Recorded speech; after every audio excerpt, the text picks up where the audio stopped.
जी, source documents.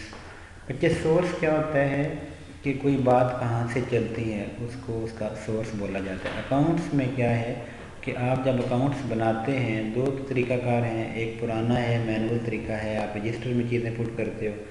एक नया तरीका है, आप उसको सॉफ्टवेयर में पुट करते हो। लेकिन दोनों सूरतों में वो डाटा जो उसमें पुट करना है वो लेते कहाँ से हम, ठीक है।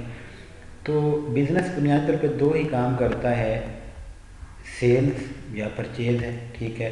बाकी बातें तो उन दोनों चीज़ों के अकर होने के लिए। तो क्रेडिट सेल्स को पहले डिस्कस कर लेते हैं, फिर क्रेडिट परचेज को कर लेते हैं। क्रेडिट सेल्स का मतलब उधार पे हमने खरीदा। मैंने आपको बताया था कि बिजनेस मोस्टली उधार पे ही ट्रांजैक्शन जो है वो अपनी करता है। क्रेडिट सेल्स क्या है कि सेल्स ऑर्डर रिसीव होता है कस्टमर से। वो कहता है जी मुझे फ़लाँ प्रोडक्ट इतनी मकदार में चाहिए, ठीक हो गया, ऑर्डर रिसीव हो गया आपको। तो ये अब ये हम जो जिस लेवल पे बात कर रहे हैं वहाँ पे वो सारे रेट वगैरह हर चीज़ जो है वो सेटल हो चुकी। बंदा हमसे चीज़ खरीदने को तैयार है, ठीक है। तो ऑर्डर उसने कर दिया। अब जब उसने ऑर्डर कर दिया तो हम उसको चीज़ें भेजेंगे और साथ में एक GDN, गुड्स डिलीवर्ड नोट, जो कि वहाँ पर इस चीज़ का प्रूफ होगा कि जी आपने जो गुड्स भेजी थी वो वहाँ पर डिलीवर हो गई हैं उस कस्टमर के प्रेमिसेस पे। वो उसको मिल गई चीज़ें, गुड्स डिलीवरी नोट आपके पास आ गया। अब आप वहाँ से जो है एक इनवाइस जनरेट करेंगे। मैंने आपको बताया था इनवाइस क्या होती है, डिमांड फॉर पेमेंट। तो इनवाइस जनरेट की कि भाईजान इतनी पेमेंट आपकी तरफ बनती है वो दे दीजिए। Credit note issued if customer is over charge, ठीक है, या चीज़ें वापस कर दे या उसको आपने रेट ज़्यादा लगा दिया है। क्रेडिट नोट को भी आप पिछले लेक्चर से अगर याद ना हो तो लिसन करना है। क्रेडिट नोट क्या था कि जब आप, क्योंकि उधार पे चीज़ें उसने पैसे में दिए कोई नहीं, तो पैसे तो हम वापस नहीं कर सकते। तो ये एक किस्म का उसके पास एक डॉक्यूमेंट्री प्रूफ होता है कि भाईजान ये चीज़ें मैंने वापस की थी, आपने इसके बदले मुझे ये बना के दिया था। जब वो हमें पेमेंट करेगा, मसलन मैंने आपको बताया था कि अगर 10,000 रुपये पेमेंट है और उसको हमने 500 का क्रेडिट नोट दिया हुआ है, तो वो हमें 9500 रुपया कैश देगा और साथ में ये क्रेडिट नोट दे देगा इस चीज़ के प्रूफ के तौर पे कि जी ये चीज़ें आपके पास इतनी वापस आई थी, और हमें भी आसानी हो जाएगी उनकी एंट्री करते हुए। परचेज जब बिज़नेस करता है क्रेडिट पे तो क्या करेगा, जाहिर सी बात है परचेज ऑर्डर करेगा, ठीक है, अपने सप्लायर को कि भाई इतनी चीज़ें चाहिए। वो जब चीज़ें हमें वो भेज देगा तो हम उसको एक गुड्स रिसीव नोट बना के दे देंगे कि जी बाकी चीज़ें जो हैं वो हमें मिल गई हैं, ठीक है। और वो जो उसका डिपार्टमेंट है प्राइसिंग वाला, वो फिर हमें उसके बदले में परचेज इनवाइस भेज देगा कि जनाब आप, जैसे हम अपने कस्टमर को भेजते हैं वैसे हम उनके कस्टमर हैं तो वो हमें एक इनवाइस भेजेंगे कि पैसे दे दें।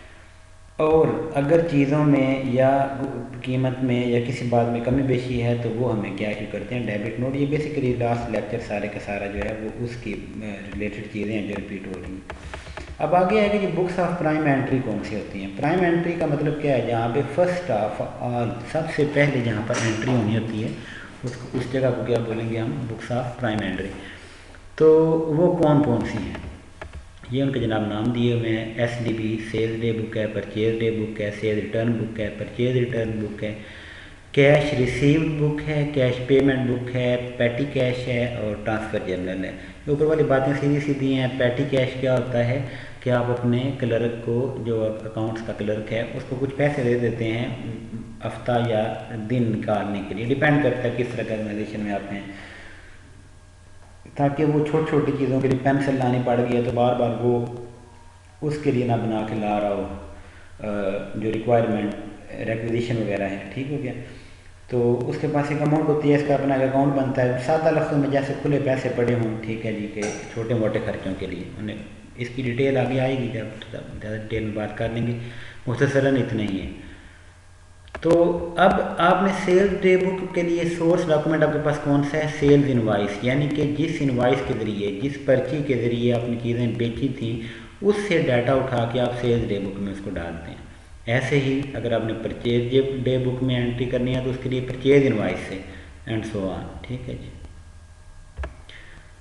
आगे बच्चे सीधे सीधे फॉर्मेट हैं, ठीक है, परचेज डे बुक का, ठीक है, कि डेट होगी, रेफरेंस होगा, ठीक है, और बाकी पेबल लेजर वगैरह का रेफरेंस जब आप कंट्रोल अकाउंट पढ़ेंगे ना इसके परचेज़ के और रिसीवेबल की और पेबल की, उस वक्त इंशाल्लाह ये बातें भी आएंगी। फिलहाल ये उसके फॉर्मेट हैं और ये पेपर पॉइंट ऑफ व्यू से इंपॉर्टेंट नहीं, पेपर पॉइंट ऑफ व्यू से जो हमारा ऊपर वाले 2 पेजेस थे वो एक्सट्रीमली इंपॉर्टेंट हैं।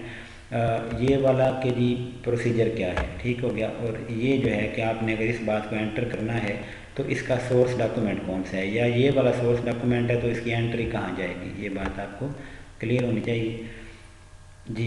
Example 1, you are to enter up the purchase day book and purchase return day book the following detail then to post them to the relevant accounts in the purchase ledger, ठीक है।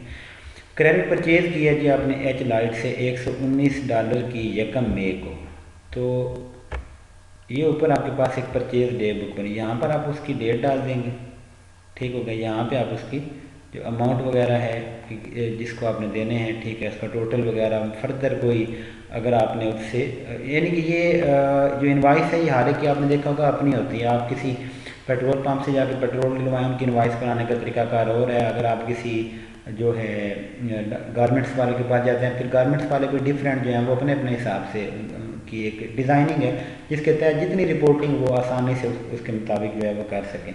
मकसद ये है कि इस तरतीब से चीज़ें आपके पास आती हैं, आप उनको उनके सोर्स डॉक्यूमेंट से वेरीफाई करते हैं कि क्या वाकई हमने $119 की परचेज़ की भी है कि नहीं की।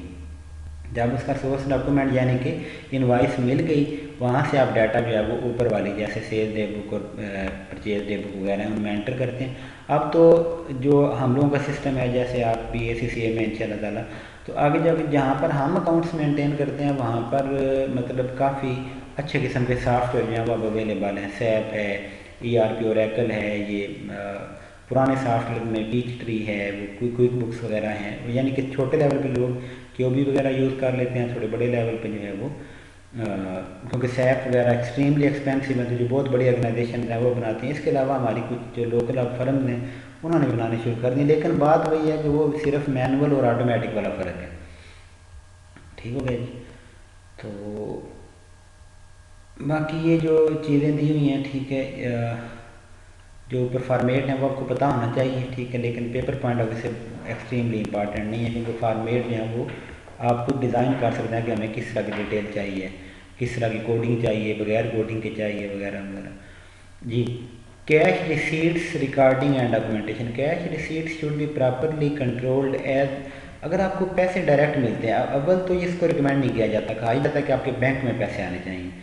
अगर आपके पास आते हैं, ठीक है, तो एक तो सिक्योरिटी रिस्क है, ठीक है, फिर जो उसको मैनेज कर रहे हैं वहाँ पर भी एक रिस्क मौजूद होता है, तो फिर क्या कंट्रोल लगाए जा सकते हैं। Receipts must be bank promptly, जो ही पैसे मिलते जाएँ उनको आप बैंक में डिपॉजिट करवाते जाओ। सेकंड नंबर पे record of receipts must be complete, कहाँ से आया पैसा, किस सेल के अगेंस्ट आया, ठीक है, किस दिन की वो डिमांड थी, इनवाइस थी जिसके ऊपर ये पैसे आए वगैरह वगैरह।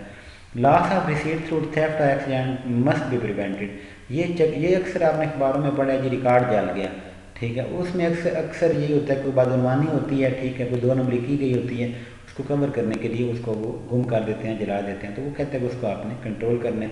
रिमिटेंस एडवाइस क्या होती है, when a cheque arrive from a trade customer it is usually accompanied by a remittance advice, और remittance advice shows which payment, हमने ये लास्ट टाइम पिछले चैप्टर में पढ़ा इस बात को, कि वो बताता है कि जो पैसे आपको मिल रहे हैं ये मिल किस सिलसिले में रहे जी। Procedure to compare receipt with remittance advice, अब ये कोई बहुत ज़्यादा टेक्निकल बात नहीं है, ठीक है, कि आप चेक करें कि जो रसीद है और जो रेमिटेंस एडवाइस है उन दोनों को चेक करें। आपने क्या उतने ही पैसे कहे हुए हैं जितने उन्होंने भेजे हैं, क्या उस डेट पे उतने ही पैसे हैं जिस डेट के पैसे उन्होंने भेजे हैं, क्योंकि आपके पास एक डेटा है, रिकॉर्ड है, उनके पास एक रिकॉर्ड है, वो दोनों आपस में मैच करने चाहिए। आगे जी रिसीट क्या होती है। रिसीट सादा सी बात है, एक डॉक्यूमेंट है गिवन बाय द बायर और seller when the goods change hands, ठीक है, it may be a deed receipt, a written receipt और सम अदर। रसीद यार सादा लफ्ज़ों में जो हम आम कोई भी चीज़ खरीदते बेचते वक्त बनाने वाला हमें बना के देता है, खरीदने वाला जो होता है वो उसे मांगता है कि मुझे ये रसीद चाहिए। टिल रिसीट क्या होती है। कैश रजिस्टर और tills are use mainly in retail shops where the money is handed over directly by the customer when the transaction takes place. जब आपको डायरेक्ट कैश फ़ौरन, जैसे हम किसी भी शॉप पे जाते हैं उधर अगर हम देखें तो वो जो हमें रसीद बना के देते हैं उसको टील रसीद कहा जाता है।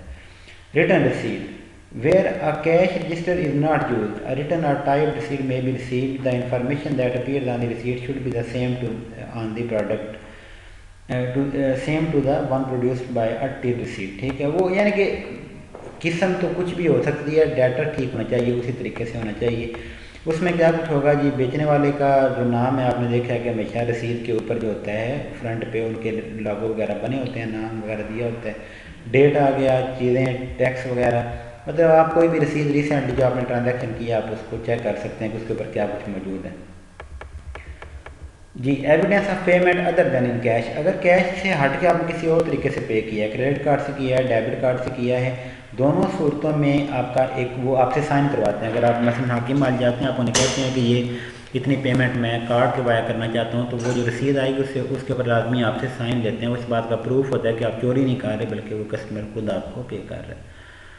सेम तरीके से जो बाकी भी इशू हैं उनकी जो मतलब कोई ना कोई प्रूफ जो है वो आपके पास होना चाहिए। Cash physical security consideration, cash comprise notes and kind which make up legal tender of, ये तो हो गई मनी की डेफिनेशन के पैसा होता क्या है।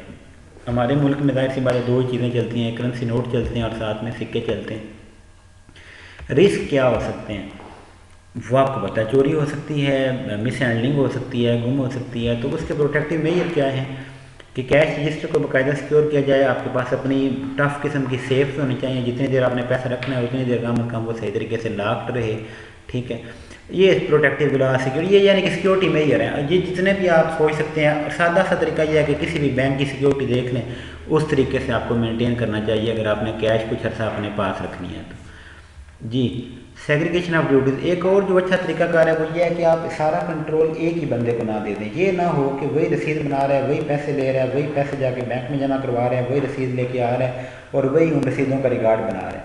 नहीं, अगर आप इसको 2-3 बंदों में सेग्रीगेट कर देंगे, पैसे रिसीव और बंदा करे, रसीद और बंदा बनाए और फिर उस रसीद को रखने वाला बंदा कोई और हो, तो फिर फ्रॉड करना थोड़ा सा उनके लिए मुश्किल हो जाएगा। मिल वो फिर भी आपस में सकते हैं। इसके लिए हर एक कंपनी ने एक इंटरनल कंट्रोल बनाया होता है और ये कभी भी एक्सट्रीमली हार्ड लेवल पे स्ट्रांग नहीं हो सकते हैं। कोई ना कोई फॉल्ट हर लाख का कोई ना कोई जो है वो की निकल आती है। तो इसी तरीके से हर जो कंट्रोल होता है लोग उसको तोड़ने का कोई तरीका निकाल लाते हैं। तरीका उसका बेस्ट यही है कि आप उसको साथ साथ जो है वो अपडेट करते जाएँ, जो मसला वो सामने आया उसके हिसाब से आप अपने कंट्रोल्स को स्ट्रांग करते जाएँ। ठीक हो गया जी, अल्लाह।